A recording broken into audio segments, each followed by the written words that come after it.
আর যে ব্যক্তি কর্জ ফেরত না দিয়ে মরে যাবে, মানুষের পাওনা না দিয়ে মরে যাবে, নিজের মনে করে খেয়ে বসে আছে, তার জান কবজ হওয়ার সময় এত কষ্ট সে পাবে, কারণ ঋণের সাথে রুটা লটকে থাকবে। হাদিস অনুযায়ী রু সহজে বের হবে না।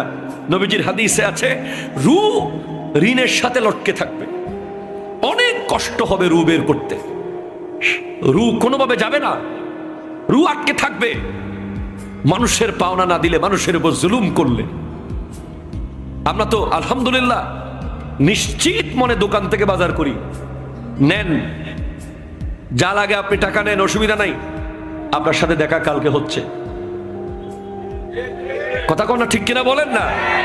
কারো কাছে টাকা পাইলে নিশ্চিত থাকি একেবারে ঘুমাই শান্তিতে।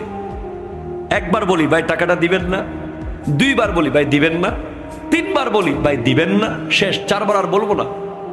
কারণ আমি জানি কত গুণ করে টাকাটা আসবে, কত রকম করে টাকাটা আসবে, কত প্রয়োজনীয় জায়গায় টাকাটা আসবে। ঠিক কিনা বলেন না?